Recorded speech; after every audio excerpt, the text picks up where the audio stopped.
America में आखिर ऐसा क्या है कि वहां पर हर कोई बसना चाहता है। जी हाँ, भारत के लोग भी अमेरिका में ही बसना चाहते हैं। आखिर वो कौन भारतवंशी हैं जो अमेरिका में बसकर अमेरिकी होने को आतुर है।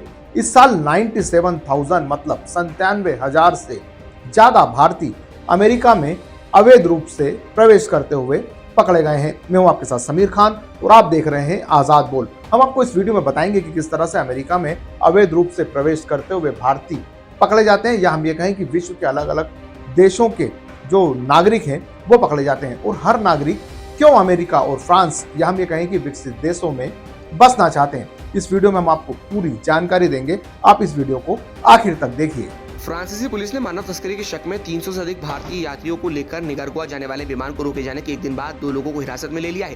भारतीय अधिकारी भी मौके पर पहुंचकर स्थिति की जांच कर रहे हैं। पिछले कुछ सालों में लगातार भारतीय अमेरिका और कनाडा में बसने की ख्वाहिश लिए अवैध रास्तों को अपना रहे हैं।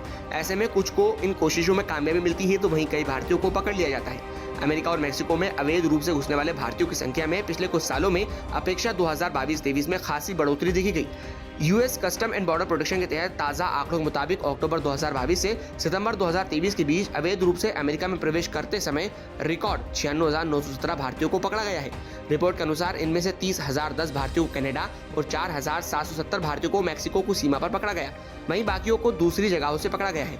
अमेरिकी एजेंसियों ने यह आंकड़ा उस वक्त जारी किया जब गुजरात पुलिस अवैध तरीकों से अमेरिका में प्रवेश करने वालों की जांच कर रही है। इसके अलावा अमेरिका जाने के दौरान लापता हुए 9 भारतीयों का मामला भी हाईकोर्ट में लंबित है। अमेरिका सीमा में अवैध रूप से घुसने वालों की संख्या में तेजी से पिछले कुछ सालों में बढ़ोतरी देखी जा रही है। वहाँ अच्छे जीवन की तलाश में कई भारतीय बसना चाहते हैं। हालांकि इसके लिए कुछ सही तरीके का सहारा लेते हैं तो कुछ अवैध रूप से वहाँ बसने की कोशिश करते हैं।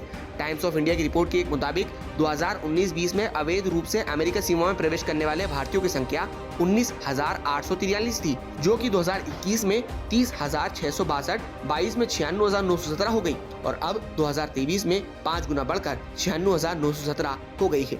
अब तक ये आशंका जताई जा रही थी कि ज्यादातर भारतीय मेक्सिको की सीमा के जरिए अमेरिका में प्रवेश करते हैं, लेकिन यूसीबीपी द्वारा जारी आंकड़ों में कुछ अलग ही तस्वीर निकलकर सामने आती है। ये अमेरिका में घुसने के दूसरे रास्ते भी अपनाते हैं। ऐसे में अमेरिका में घुसने में सफल रहे जिन भारतीयों को पुलिस ने पकड़ा, यदि उन्हें छोड़ भी दिया जाए तो इनकी कुल संख्या और अधिक हो जाती है। इस तरह अवैध रूप से किसी देश की सीमा में प्रवेश करना काफी कठिन होता है, जहाँ कटीले तारों और रपटीले रास्ते लोगों को अपनी जान गंवानी पड़ जाती है। पिछले 2 सालों में अवैध रूप से अमेरिका में घुसने की कोशिश करने में कुल 9 गुजरातियों ने अपनी जान गंवाई है।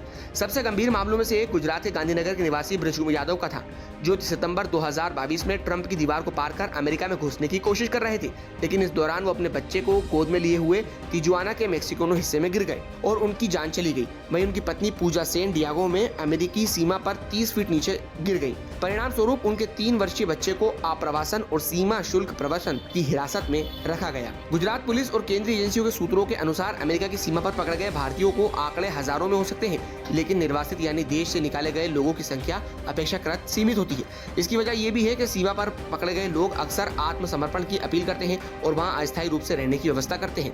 ऐसे लोगों को अमेरिका में वर्क परमिट और एक सामाजिक सुरक्षा कार्ड भी दिया जाता है। वहीं उनकी शरण का मामला अदालत में चल रहा होता है।